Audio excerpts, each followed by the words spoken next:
I'm Benjamin Alipit. You can call me Benji. And the name of our company is Berdea Realty Services. But we started as Berdea 8880 Incorporated way back 2014. Before, ako lang as broker. But now, we grow into 8 members or staff. Then I became the president or CEO of the company. Since 2010, I became a sales agent.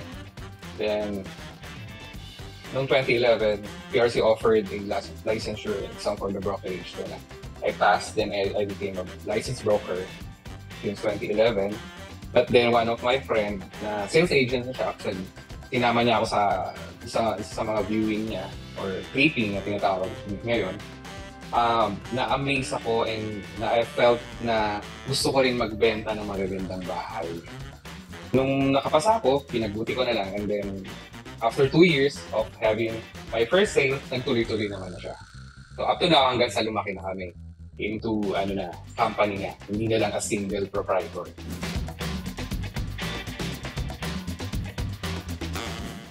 May agent or may officer na from Labudi na reach out to me.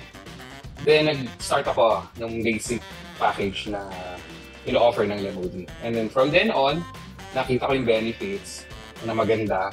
And then, up to now, we have like 300 listings na with Labudi. So, yun. Ang main reason talaga is to widen the network, the market. Marami kasing nakakabot pag nasa online yung mga advertisement.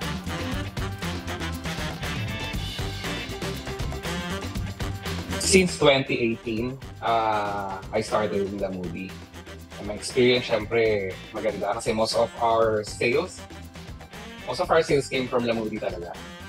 Besides user-friendly yung website, actually the most I like is yung officer, yung staff na they are friendly din talaga. And they are very supportive. Pinatawagan nila ako na, "Sir, do you have any problem or do you want any support?" Plus, syempre, yung features na once na may nag-inquire, hindi lang sa email ko nakikita, even to my cellphone. Yun yung mahalaga kasi anywhere I go, nakaka-receive ako ng notification from Labudi.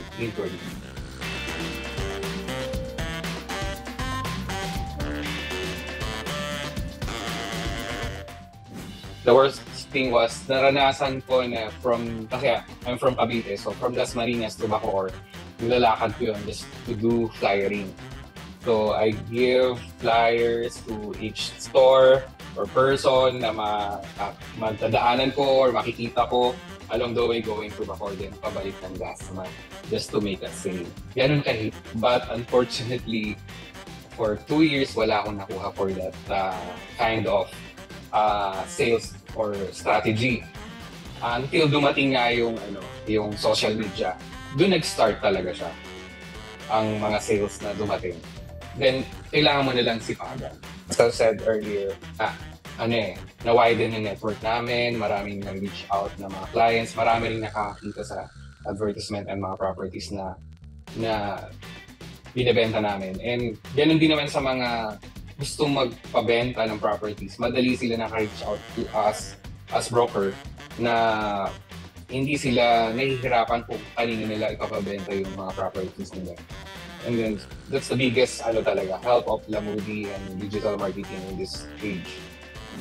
So, thank you Labudi for giving me the opportunity to share my experience to you. Actually, that's a very good experience and I'm looking forward for a bright future to both of us na mas tumagal pa yung relationship natin as a business partner here in the real estate industry.